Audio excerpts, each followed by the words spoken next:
Hi, everyone. I'm going to talk a little bit today about managing mobility in a fast-paced environment. So again, my name is Stephanie Love. I am a program manager here at TrueCar in our talent acquisition department.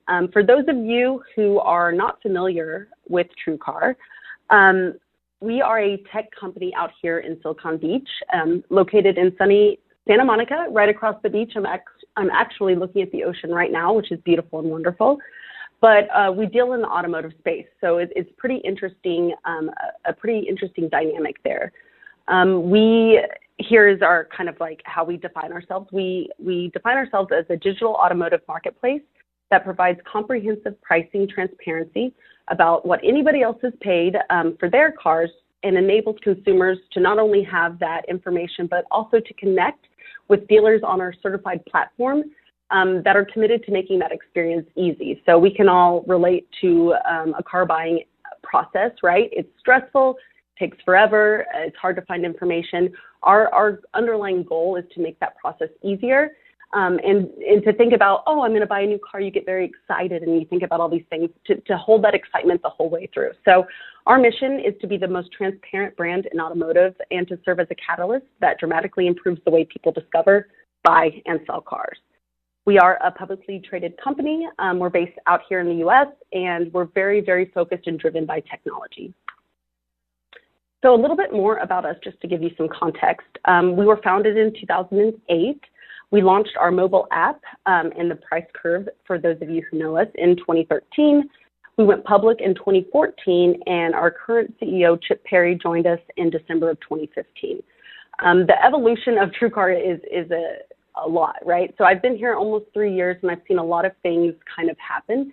It's been really fun to watch us mature, not just as a brand and a business model, but also internally. And that's kind of the premise of this entire presentation is after Chip joined and we started to really look internally at, hey, what are we doing? How are we doing it? What are the vendors that we're kind of talking with? All of these conversations kind of came at that time at the end of 2015.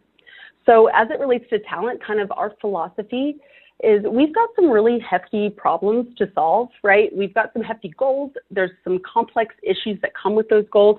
And those goals will never be solved by some executive mandate, right? So we're never going to have the executives in a boardroom saying, oh, here's all these things that we need to do. Everyone go execute. Instead, we know that those solutions are going to come from our secret sauce, or what we call our secret sauce, which is our people. Therefore, we're committed to hiring the best and brightest minds. And really, the goal of TrueCar is to provide an environment where those minds can come in, unlock their potential, unlock their creativity, and really empower them to go out and seek those solutions. So with that said, our culture is very performance and purpose-driven. We all kind of know what we're here to do. We're aligned in our goals. There's a lot of transparency internally in terms of what we're doing, things that are kind of coming down the pipeline, and that really is exciting across the board. So it gets tangible, the energy coming into work each day, and me, being in HR, knowing what my role is in that bigger picture, but also being able to relate with someone in legal or finance and so on and so forth. It's a high energy, fast paced, just really exciting culture where it's kind of encouraged to go out and solve those problems. So with that, the end goal being, we want to take car buying digital. So what that means, and again, to reiterate, we consider ourselves a two-sided digital marketplace that brings together consumers and dealers. So what we offer to consumers is kind of the price discovery, the vehicle info, upfront offers, and really an easier experience. But we also have a value prop for dealers, which is we increase their sales volume and efficiency and cost effectiveness, which is maybe something that they're not used to having. So to get into today's presentation, how this all began. Like I mentioned before, after Chip joined us in kind of in early 2016, there was a company-wide efficiency drive. All of us were kind of tasked with, hey, let's turn the lens inward, like I said, and focus on things that we're doing internally. What are the vendors that we're working with? What are the processes? Like, has anyone taken a look to see how we should centralize spend? Do we centralize spend? These kind of prompted a lot of conversations. So we started to review a lot of our programs, and it wasn't just from an HR or mobility perspective, it was across the board. So we were looking into process, we were looking into vendors, we were talking about brands, we were talking about other companies. We were really trying to be strategic about understanding currently what our environment was, and then even taking a next step, understanding how we can improve those and reduce costs. So from that, relocation got a lot of buzz. It touched a lot of departments. It was relatively costly, and it was attached to what is our biggest expense, which is headcount. So there was a decision to change. As we started to look into these things, and as these conversations were happening, and we looked into our current vendor at the time, we realized fairly quickly that our partner at the time really wasn't supporting us in the way that we needed. Specifically, we had no interface. There was no tech platform to track analytics, to understand trends, to get data real time that was available for various audiences. Without that ability to pull that information, we were very dependent on getting information from our account executives. So what that actually looked like was me emailing this person over at vendor, hey, I need to know this from my perspective. They send me some information, and even the information they sent, it didn't make sense. It wasn't in the right format, like all the way down to the granular level of I couldn't pass it along to my internal teams without doing some manipulation. And that just seemed not right. So from there, we also had very little flexibility in the types of policies that we were actually offering. The vendor was very strict on here's your tier, here are the guardrails and the perimeters, and there was no flexibility or customization, which really hurt us because as a growing company, and as you think about talent, and if you really holistically think about the whole total rewards package to attract talent, we needed that ability to be flexible and agile. And again, like I said, as a fast-paced, innovative company, in order to operate at the highest level, like we really need to be able to make decisions on the fly. And we were stuck with a partner that just couldn't support us and really didn't operate the same way. All of those things led to a lot of substantial consequences. We experienced deficiencies in reporting that had a pretty hefty impact financially. We had no ability to forecast or plan for costs associated with relocation, and more so, and probably most importantly, the employees that are going through this relocation process were having an awful experience. Over 50% of employees rated their relocation experience as poor. And I'll even go further to say those who rated it as poor were very vocal and verbal about how poor it was. And some of those individuals were high-level folks that we really should have been taking a more white glove approach to. So we decided to go out and seek a new partner and develop a really robust RFP process. We wanted to be super diligent throughout the entire process. So we started internally and with our own stakeholders and spent a lot of time talking about what the process should look like, what were the individual needs before we even started talking to vendors. I talked with my tax team, I talked with my legal team, I talked with my accounting, my GL accounting team, my payroll team, my marketing team. I tried to make sure that everybody who could potentially have a say in this entire process had a voice up front to really get an understanding of what relocation meant to us. It wasn't just a program or a necessary evil as it related to talent. It really touched a lot of other pieces of our organization. So with that, after we had that really clear understanding of our needs, I started to reach out to as many vendors as possible. I really wanted to understand first what types of options were out there, how much involvement did we need in terms of administrating the program, what kind of resources were needed on both ends to really make sure that we had a robust program, how much work did I have to do because we're a lean company. We operate very, very lean. This is a tiny little piece of my day in and day out, and how much of my time and investment is going to be needed to make sure that we're really doing justice by our people. And also, we really wanted to learn about industry standards. And also, let's think about the policy itself. Is what we're offering even competitive? Is it too competitive? Is it right? What's going on out there? So again, as we learn these things, we kept a very open line of communication with our internal stakeholders, which I think was key to really driving this process up front. I looped them in as early as I could and as often as I could, and really wanted to stay focused on their needs. So in our conversation with these vendors, we learned that setting expectations in terms of where we were in the process, like how close were we to actually initiate this program, what did we need, when did we need it, and what are we really trying to solve for? Answering those questions and being as upfront as possible was crucial in order to really be efficient with the time that was spent on talking to these vendors. There had to be a sense of urgency on both sides. I wanted to make sure that if I came into a conversation, I was completely upfront and honest, but I wanted that same sort of commitment from the people I was talking to. We also had to approach this process with a super open mind. We wanted to hear what other companies were doing, like what kind of benefits are out there, what are packages that people are used to, you know, what was a competitive relocation or mobility package, and how should we even be thinking about it? We had to make sure that both we and the potential vendors that we spoke to were aligned with the priority of this project. They needed to understand that this wasn't just a pet project for our people department, but this was part of a much bigger piece that was going to involve a lot of people. And they also need to understand that we had limited resources. It was really just a team of one, me, driving it from my end. We had to be able to make decisions on the fly. This happened a lot, and honestly, I've been through a lot of implementations, and sometimes you make a decision and then nothing comes of it, but we couldn't operate in that way. We had to make a decision, we had to make it on the fly, and we had to be able to execute on that decision. And also, we needed to be able to make decisions super quickly, like I said, and communicate constantly. So we found that the traditional email and writing this long, inundated email about bullet point A, B, C, that wasn't going to work for us. We needed a different method, and so we really utilized Slack, which is a messaging system for those of you that might not know. And that way I could ping our implementation team and say, hey, sorry, I totally forgot, but like, what was this X, Y, and Z? It was really that constant communication that led to the success of the entire program. So we made the decision that we were going to select a new partner.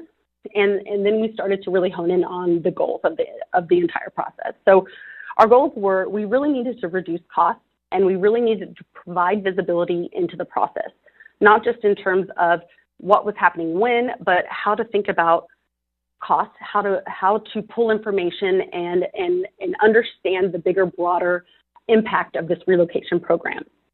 We also wanted to start looking at relocation more strategically. We should be looking at this as an overall total rewards package, right, for new hires. It shouldn't just be a means to an end, but this should be part of those discussions as we decide to make an offer. And it should also be a value proposition for current employees. You know, if we say, hey, Joe, you need to relocate out here to Santa Monica, we really wanted to make sure that that wasn't, again, a necessary evil, but it was a value proposition. It was an experience that was easy and fun and exciting. And again, creating that world-class experience was crucial. That was our key goal, because if we really think about relocation, yes, of course, we want to be cost-effective. There are goals internally, but the main goal is to attract the best and brightest talent. We had to make sure the experience fit with that. So this meant that we needed a tech solution that matched the way that we do business. We're a tech company. If we offer someone a job and they have a relocation experience where they have to pick up the phone and call someone and they don't know what's going on and they can't go online or they can't be on their phone, that is so different from how we operate internally and what these individuals are used to. We had to make sure that we had a tech solution that matched kind of the way we operate in the world we live in. So with all of these goals in mind, we determined that the vendor that we ultimately went with needed to do kind of a lot of things, really. They had to administer the entire program. Again, I said we run really, really lean, and we definitely don't have time to manage that process internally. So we really needed to lean on them to do the planning and the logistics and talk to the people and the vendor selection. All of that needed to be handled on their end. We also needed a vendor who could help consult on the policy. Again, we were still trying to gauge what types of benefits were an industry standard, right? Who should we be offering them to? What should we be offering? What do people expect? Like, how do we structure the actual packages? How do we be competitive and cost effective? We didn't really have any information to pull on this. And honestly, going out and trying to find that information isn't as easy as you think. We were also looking for a vendor who knew best practices. We wanted to get information on companies of our size. Are they publicly traded? Do they have similar revenue trajectory? Do they have the same number of employees? What are they doing? Like, we wanted case studies to really understand how someone in our exact environment and position should be thinking about this entire mobility program. And we needed the ability to pull data and reports in real time, right? We needed to be able to report out metrics to the business. As I said before, this had caught a lot of attention from the executive level. We needed some quantifiable things to share with them. They were going to be asking, right? Everyone was talking about it. We needed to be able to report out really solid key findings. So also in terms of what we were looking for in an implementation partner, we needed a vendor who could customize and configure the program to meet our various needs.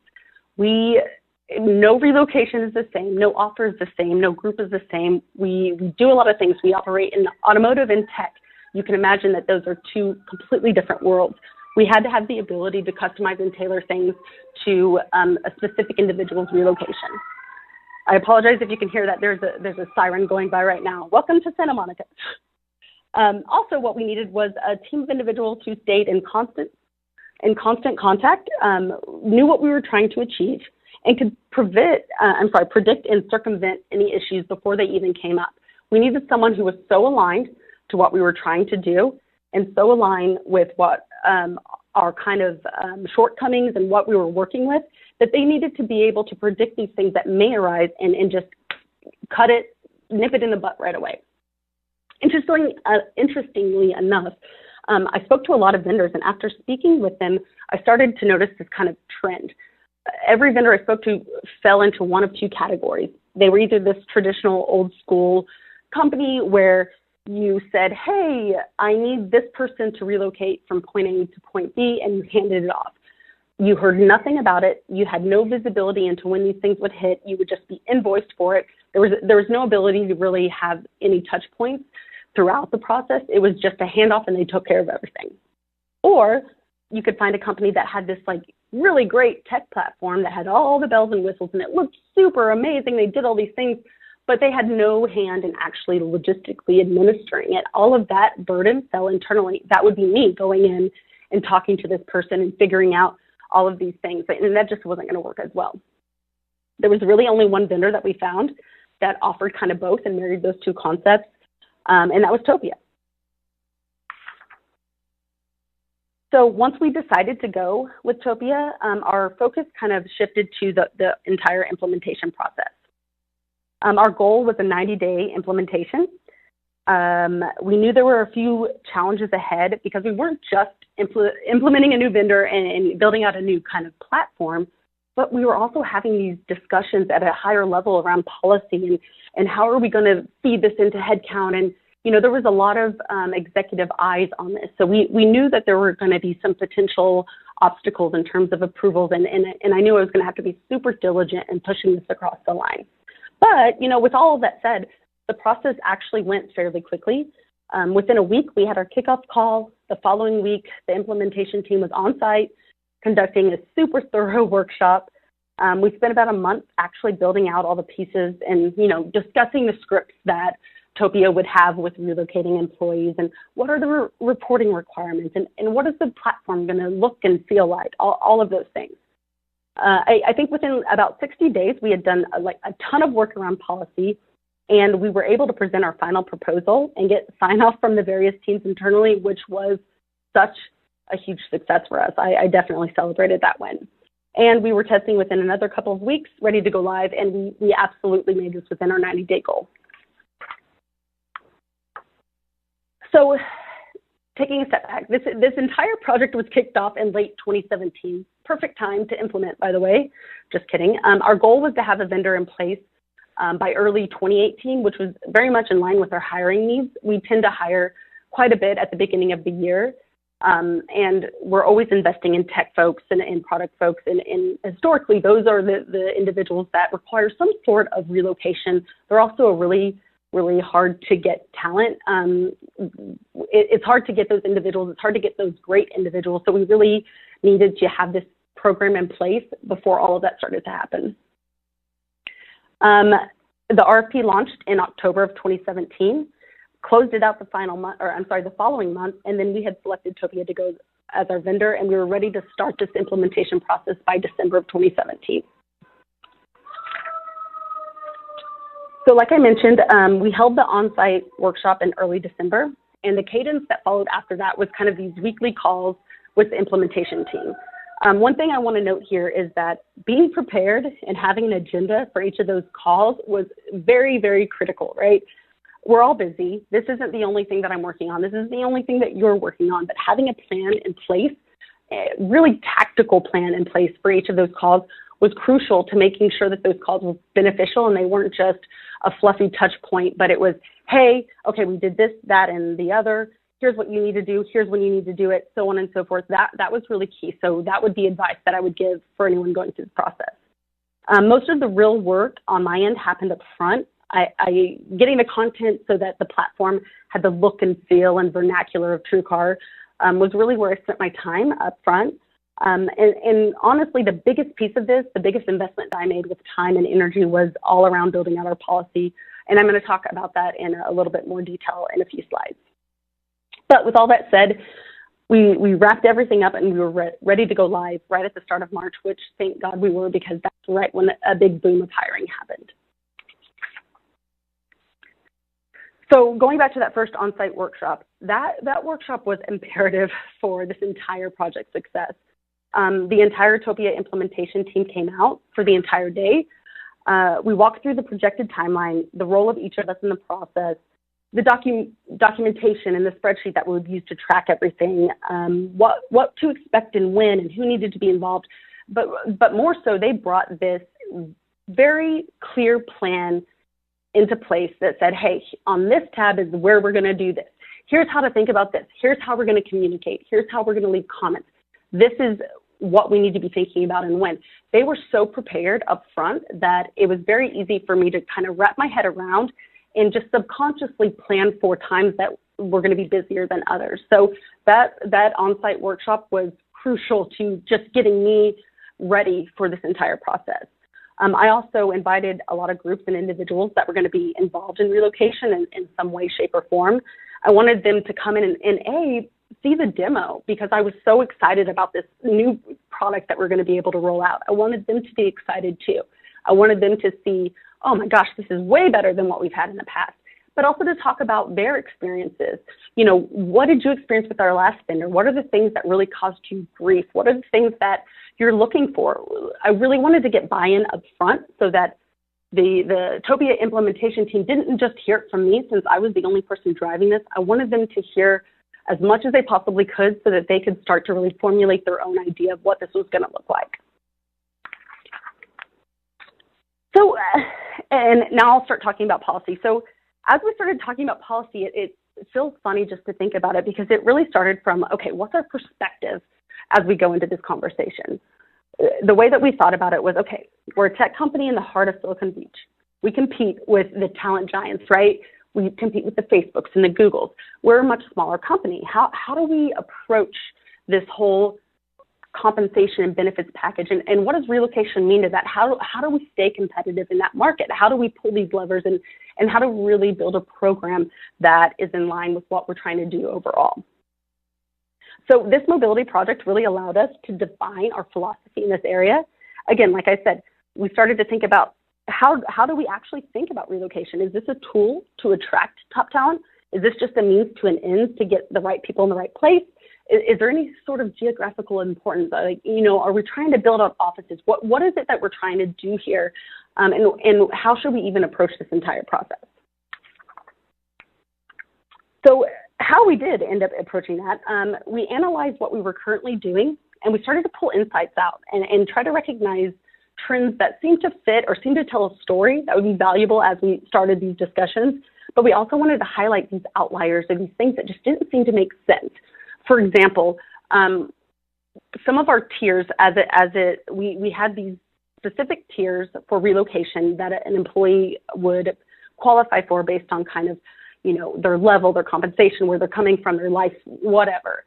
Those tiers varied heavily in cost, but also in the benefits that we provided. So it was really difficult for us to understand, okay, what is this really going to cost us? So we tried to really dig into those things and understand, okay, here's what we said was going to happen, but here's what actually happened, and what doesn't make sense here. There was a lot of discussion around some of the challenges we had in the past. So we were rarely in a position to forecast any expenses. We didn't know what was going to hit in the following months and quarters, which our FP&A team was very unhappy about, right? Like I said, again, and I'll keep reiterating this, headcount's a huge expense for us. There's a lot of eyes that are looking at this, and relocation is tacked on to that. So without having the ability to anticipate these types of expenses coming through, it really was putting us in a bad spot. Also, again, like I said, the projected spend for each tier varied quite a bit, and even within the tier, depending on your family and your life situation, it didn't make sense. It wasn't logical the way that we had built this out in the past. And, it really made it hard for us to think through relocation as it related to actual offers, right, and compensation packages. It's not like we weren't able to say, okay, here's what we're going to offer you, here's your bonus, so on and so forth, all of these different pieces. We didn't have enough information about relocation to know how that was going to impact that offer and if it was going to make the entire package successful, right? So we also discussed a lot of unanticipated expenses that could impact our program. And then we talked about what's our approach in paring down benefits if something comes up that really throws a wrench into the process. We wanted to make sure that we structured these policies in a really cost-effective way, right? But we also had to stay competitive. So we talked a lot about what was going on in the marketplace. Hats off to the implementation team for really going out and digging into data and giving us case studies and giving us ideas of here's what's actually happening, here's what your competitors are doing, here are things that you need to be aware of. That was crucial in how we actually thought about how we wanted to approach this topic. And we even dug down and thought about, okay, how are we actually going to pay you for what you're doing, Topia? And like, what's the timing of reporting? What's our cutoff for the year end? All of those just nitty gritty details, we really, really, really had to take every single thing in account and understand it from every single dynamic to really have the policy that we have today. So we started with benchmarking costs. We took a lot of historical data, and then we started to set up these various scenarios where we could kind of assess, okay, what can we expect if we project that we're going to hire a bunch of really, really high-level folks, right? We're going to have some executives come on. Those relocation packages are pretty substantial, right? What does that look like if that's what our hiring looks like? Or, hey, what if we just hire some like mid to high-level folks who have families, who, you know what I mean? Like, generally speaking, they have more benefits. What would that look like? And even scenario where, okay, we're hiring the lower level folks. We have one here that we really built out all of these different kind of scenarios to get a feel for, how much cost would fluctuate so that we could really be diligent in how we projected what spend we were going to actually anticipate.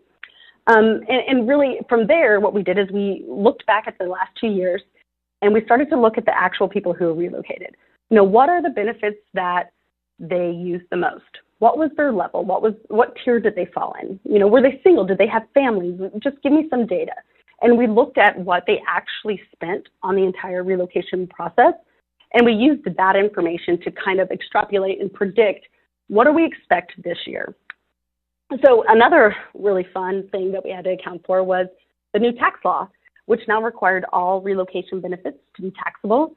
That was definitely going to increase this program. So what did that mean as we thought about policy? How did that impact it, and what? Was it just another cost to tack on, or was that something we really needed to consider fundamentally as we built this out? So after all that analysis, we came up with this really flexible and customizable program. And how we thought about policy and kind of what we went with at the end of the day is we broke these packages out into 4 tiers. We looked at kind of this top level tier, which was going to be a white glove experience, going to be available for executives. We knew that was going to be an outlier in terms of there were going to be substantial costs related to that. But we also knew that could be something that Topia was now going to be responsible for taking care of everything. That was going to be that package. The second tier down from there, we were thinking this is going to be targeted to higher level employees who probably require some specific benefits. They're going to be, at a different point in their career. They're likely to have families. They're always going to have to move stuff, They're always going to want to come out and look for a house. There were specific benefits that we could identify that people that fell into this tier were likely to have. So we decided, hey, let's make sure that we take care of those benefits and do all the logistics there. But let's also keep in mind that these people have various life situations. So let's provide kind of a little bit of a tiny budget there at the end where they can kind of pick and choose what makes sense for them. And then on the bottom two tiers, the way we approach this is, wow, these guys have various life situations. And we don't know if a woman relocating from Boston is going to need this, that, or the other. We don't know what's going on, right? So what we decided is we would just give all of these people a kind of a cash stipend to get them started. And then we would have set budgets where they could actually go in and customize and tailor and pick and choose the benefits that they required. So this was great for us. It tailored the experience to the individual, but also it only allowed people to get benefits that they needed, right? So it was very cost effective. They couldn't, it wasn't like us giving a sign-on bonus where we were just giving cash away and we didn't know if that's what they needed or how much they were using that for. It provided a great experience for relocating employees because they got to move their pets or ship a second car or whatever the case may be. But it also allowed us to make sure that we were only paying for things that were related to relocation and that the person needed.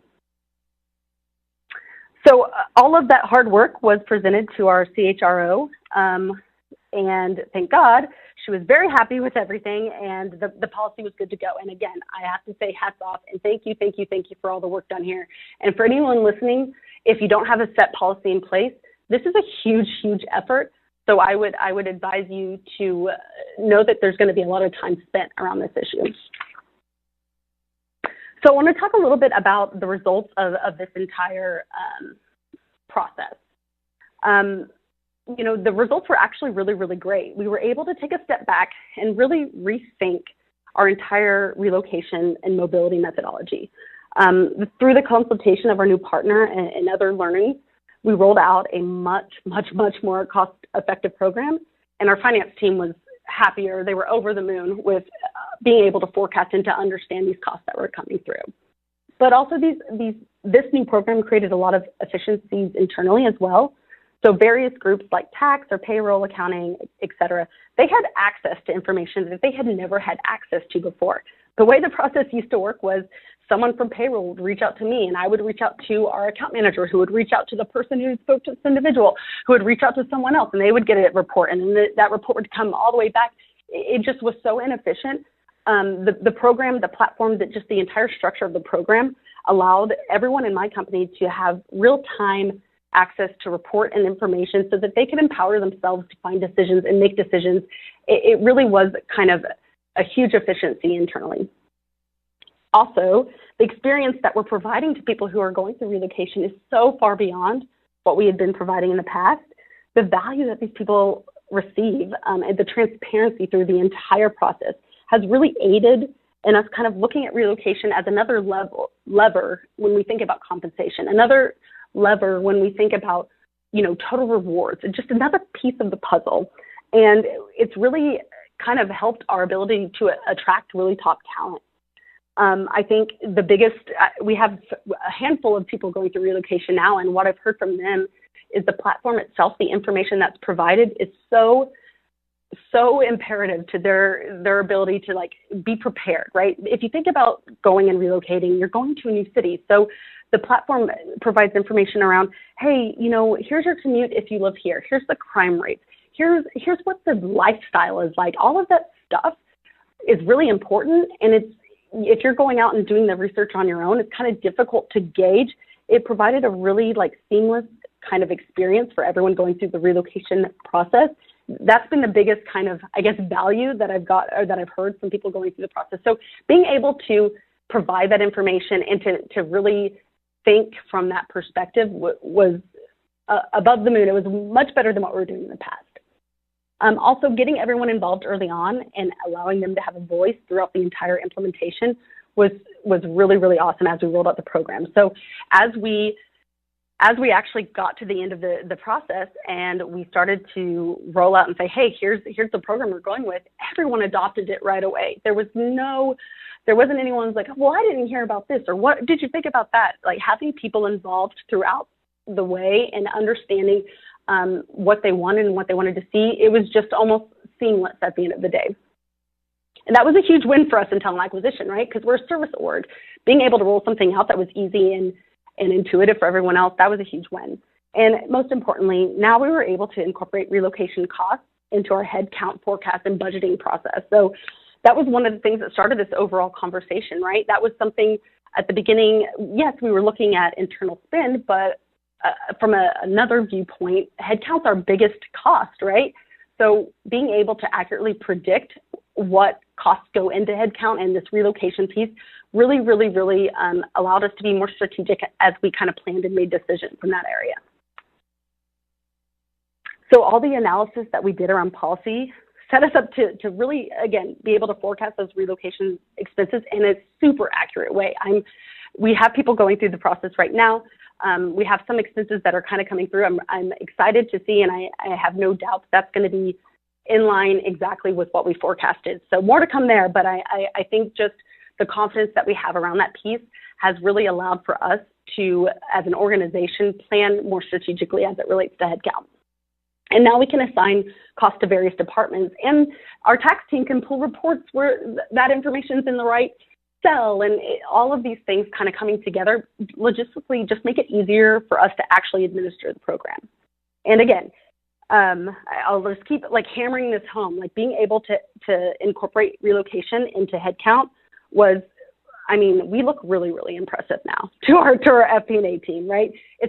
Headcount's our single biggest experience, and being able to really provide information that helps people understand, hey, here's what's going to hit when, right? Because if you think about, if you're projecting headcount over the year as a recruiter, and any of you listening that comes from that background, you really don't know. You really can't say 3 months out when something's going to happen. Do we hire for this often? Is it a new position? We have no idea what to expect. There's a lot of variables because it's people, right? You don't really know what's going to hit until you get really close to when it's going to hit. So from an FP&A perspective, there are these waves of kind of costs coming through, and you can say, oh crap, next month, it looks like we have a bunch of people that could potentially start. Well, what does that cost actually look like? Relocation is a big piece of that if you think about it. And what can we then push back, or how can we think about that? How can we recalibrate? It's really provided us the ability to stay on top of those expenses and really plan around everything that's coming through, which is really great. So some of the key learnings, I think for Topia, and especially in my conversations with them, some of the biggest takeaways were keep an eye out on that ticket queue and plan for those weekly calls. Make sure you're assigning those responsibilities so that we can pump those deliverables out as planned. Being able to define the pieces of the project that are critical for us to flip that go live switch versus the things that are really nice to have, that's really important. Like I said, I involved a lot of stakeholders and there were a lot of asks. So being able to differentiate between those two, I think was really key to how we planned out our timeline there. So again, this project occurred in the fall, which is a busy time anyway, right? We're closing out the year. We're planning for next year. There's a bunch of holidays. People are on vacation. Being cognizant of that and planning around those things was critical for us to be able to implement this in a short timeline. And also the entire experience, I think, helped them solidify and streamline just future implementations in general, but also how do I look at this implementation? What are the needs of this customer? Is this going to be a lot of work on our end? Is this going to be not so much work? I think that was another piece that they took away. So for us here at TrueCar, it was imperative that we keep our priorities top of mind. There was a ton of stuff happening all at once. A lot of things needed to get done. Knowing the parts of the process that were going to take a lot of time and energy, like I mentioned before, policy, testing, whatever the case may be, those things were, knowing that and also knowing what things were just going to be a checkbox that I could check off the list was really important to how I then structured my time and how I spent my time in my role in this entire process. Also staying in touch with the team and having a communication medium that allowed for those 5-minute or split-second check-ins, I think was the most important thing and probably the best thing, and it was critical to the success of this entire implementation. We're all working in our own schedules. This isn't the only thing I'm working on. You may be working on this now, I'm not, and now I'm working on it, and something could, as I start to work on something could come up that I was like, oh crap, I need to know this before I can go further. being able to ping that team and say, hey guys, sorry, totally forgot what we talked about, but can you remind me this, that, or the other? That was crucial for us to stay on that timeline. And then committing to a timeline and really staying on schedule, no matter what, is the only way that you'll ever be able to execute. Like I said, I was the only one pushing this from my end, so it'd be very easy for me to say, oh, this came up, that came up. Really holding myself accountable to that timeline was really, really important, because there were instances and there were times where there could be a delay. And as you delay implementation, it just continues to grow and grow, and that those delays become exponential. So really staying on top of all of that is really critical for success. Some other broader key takeaways from this project, and as you think about, talking to vendors or anything, whether it's mobility or whatever the case may be, spend a lot of time talking to other folks that have gone through the implementation process, specifically with the vendor that you're looking at. For us, it was trying to find someone who had gone through the process, who was also kind of in the current state of our environment, because that changes things, right? Learn what to expect. What are some obstacles that come up? What do we really need to plan for? And more so, take the time to immerse yourself in the product itself. Start to really understand how it works, like what page links to what. And, if I input something here, where does that show on the report? And like, if I say something over here, what are the downstream effects? All of those things help you frame how you think about deliverables and how you're thinking about your approach. It actually makes your life a lot easier, and it helps you just chug those things out if you really understand how the product works. And spend some time testing from the perspective of everyone that it's going to touch. Go through that UAT testing and look through the lens of a relocating employee and ask yourself, okay, if I'm relocating, does this make sense? Is this confusing? Is this concerning? Is all the info I want or need here? Is it intuitive enough for me to go and find it? And honestly, you've been staring at this for 3 months, right? Like, as you're testing it, get some fresh eyes on the page. Have someone who's not been directly involved go through the process and pick up those things that maybe you wouldn't notice yourself. And, again, never forget that the relocation process is just a piece of the puzzle when it comes to hiring great people, right? Switching jobs is a big thing. It's a stressful thing. And adding a move to a new city on top of that really can, it's just an added layer. So I think ensuring the entire process is fluid, from just recruiting to the offer stage to the relocation, like from start to finish, from when they accept to the second they walk into the office, that needs to be fluid. It needs to feel the same. You can't miss out on this touch points. They can't experience things that don't feel right and then do feel right. It needs to all kind of exist fluidly. So I think that's the biggest piece to take away from this, is don't just think about relocation in one kind of realm. You need to think about it as a part of this entire process, and make sure that the employee is feeling the love along the way and really has a great experience. Oh, all right. So with that, I guess I'll open it up with any questions. Stephanie, thanks so much for sharing your story. I know I, for one, am impressed that you dove into a new implementation right after the holidays. That's impressive work, so well done there. We have had a number of questions come in over the course of the webcast, so we're going to get to as many of those as we can in the time we have remaining. Remember, folks, if you haven't yet submitted any questions, you can submit those right in the Q&A box there on the webcast page. You can also tweet questions with the hashtag HCI webcast, and we'll get those in queue as well. So, Stephanie, I'm going to dive right in with our first question here. You mentioned that TrueCar is a tech company and that you were looking for a tech company partner. Can you elaborate a little more about the reasoning behind that? Is it about culture fit, or what kinds of things contribute to that need for you? Right. Yeah, we're a tech company. I think really why that was so important for us was basically the types of individuals that we're going after, and for us to really be strategic and using relocation as a tool to attract talent, we needed to make sure that, again, that experience was in line with how those individuals operated. Internally, we're not picking up the phone, we're slacking each other, we're a tech company, things are moving fast, there's a lot of efficiencies there. So I think it was really important for us to find a solution that felt the same, because relocation, as I started looking at the process, some of those vendors, it seemed so old school, and it didn't align with our culture. So yes, culture was a big piece, but it also didn't align with how the methods of communication or the way things actually work in a technological environment. So it was important for us to have a tech solution that felt like going on Instagram, or, you know what I mean? And we really wanted to empower individuals with a medium that they were used to. Great. And speaking of making easy to use tech solutions, we have a question here about overseas relocations. Were those a big factor in your processes, and how did the tech maybe help you facilitate either into the U.S. or out of the U.S. International relocations?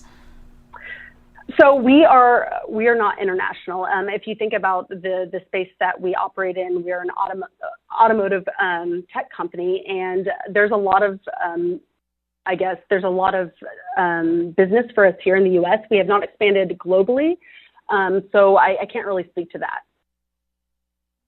Okay, great. We have a number of questions about your RFP process, so let's take a look at that. Can you share a little bit more about how your RFP was created, how you decided which questions to ask? Was there a template, or did you start from scratch and trying to figure out what you needed to know about these vendors? Could you share a little more about that? Yeah, sure. So I would have loved a template. I would have loved to work off something. We didn't have anything like that. I think the way that I approached it was kind of understanding that, hey, I don't know much about this. I kind of inherited this program and this policy. So let me just think of anyone and everyone who may be impacted. So I went out to the business, and the way that I kind of laid it out was, okay, here's stakeholder A, B, C, so on and so forth. What are the things that you really need? What are the things that you'd like to see? I kind of conducted some just conversations around how they even thought about it, how it impacted their day in and day out. And I formulated certain criteria based off of that. And then from there, as we started talking to companies, instead of just sending over this robust kind of RFP, which it did turn out to be, I tried to have a conversation and get them framed in kind of how we were thinking about it. So as I went through the questions that maybe I hadn't asked, or the pieces that I maybe hadn't added, they would know what we were trying to achieve, and they could really educate us on their ability to provide those services. And how turnkey was the selection process? Did you implement, a scoring criteria and rank vendors based on that, or was it more of a collaborative process where there was a lot of discussion and a lot of stakeholders trying to come to a consensus? How did that work? So I tried to get stakeholders agreed upon. I got them agreed upon the criteria and the questions up front, so that we would then be in the position to make a decision from there. I didn't want it to turn into this roundtable discussion. I wanted to kind of clearly define expectations. There wasn't really I wouldn't say there's a scoring kind of system. Really what it came down to is, yes, they can do this. Yes, they can do this with an additional cost or additional effort, or no, they're not set up to do this for us. From there, the way that we would look at vendors is, hey, of these criteria, what can they do and what can't they do? How important are those things they can't do? And then do those things that they can do really increase the cost or the energy? We looked at it kind of that way. And really what it came down to, and just another plug for Topia, is they were the only vendor that could do everything that we were looking for, and with minimal additional investment and that sort of thing. But they also kind of gave us these opportunities or these criteria we hadn't thought of, like, hey, wow, with this we can brand the page. It could feel like TrueCar. We could use this as a tool for attracting new hires in general. And from this whole implementation process, as an HR professional, what would you say some of your biggest lessons learned would be? That's a really good question. I think that last slide that I went through, and just like how to approach a problem or how to approach a process, the biggest lesson for me was that you don't know what you don't know, right? Doing a lot of research up front is critical, but let's be real. Like, we all have time constraints. Going out and trying to get information can be a little bit difficult at times. So I think leaning internally on everyone up front, really talking to people and saying, here's what we're going to do. Does this impact you? Being really collaborative in that piece of the puzzle will help open your eyes to certain things that you're not thinking of. And then going out and talking to vendors and being very clear in what you're trying to get from them and what you're trying to achieve cuts down on, you'll be in a conversation and immediately recognize, okay, I know where this call's going. Like, this isn't going to be right for us. And to be open and honest and transparent about, I don't think that you're going to be able to provide us with a solution. Really being efficient in that research and discovery phase helps get you in a place where once you're comfortable with the vendor and you know that they're going to provide all of those things, now we can start to think about how they're going to provide them and what that means for us and who's involved in that sort of thing. So I think if you chunk it out that way and make sure that you don't, if you look at it truly through the lens of like, let's find a vendor who can do what we need. Okay, now let's figure out what that means. And okay, now let's make sure that we have a rollout plan and a communication plan for the business. If you think about it that way, it makes it a lot easier while keeping all of those pieces in mind, right, from the very get-go. Awesome. And Stephanie, I think we're going to wrap up here with one last question. As far as mobility programs go, especially in the context of TrueCar, what do you see as the major goal for mobility and relocation programs? Is it really just about the logistics of moving people and getting them into the right place, or does it play a bigger role in your recruitment and retention strategy? Absolutely. That's a great question. And I think that's a question that we always are asking ourselves, right? Because things change, the market moves. For us, I think that what we found and kind of what our gut instinct was, mobility is not about just a plug and play. It's not just, hey, we have this job and, oh, this person's really, really great. Let's figure out how to get them here. It's more so about opening up your talent pools, being able to strategically think, okay, where are we recruiting? How are we recruiting?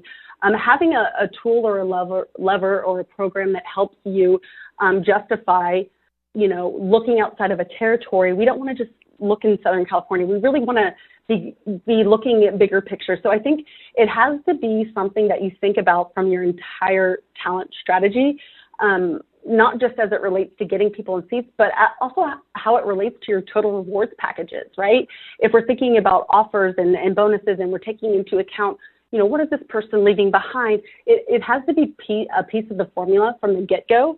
So I would say that it's a tool and a program that helps you tap into markets and potential talent pools that maybe you haven't looked at in the past. But it's also a negotiation tool or a perk or just another benefit to add to your offers in general. So I would say mobility is where we're at, right, guys? Like, people don't stick around for long. We are in a fast-paced world. People are looking for different things. It's just something that helps you stay cutting edge as you think about talent, from the very beginning. Great perspective there, Stephanie. Thank you so much. I know there are a few questions that we didn't get to today. We are going to pass those on to Stephanie so she can follow up with those questions offline. I do want to wrap up quickly for all of our HCI members with a quick reminder. Today's webcast has been approved for HRCI and SHRM credits, and you'll be able to see those credits for attending this webcast soon in your My HCI profile under the transcript tab. You can see a screenshot there to help you find that. And we'll go ahead and close today's webcast with one more thank you to Stephanie Love at TrueCar and also to our underwriter Topia. For all of us here at HCI, thanks for joining us this afternoon, and we'll see you next time.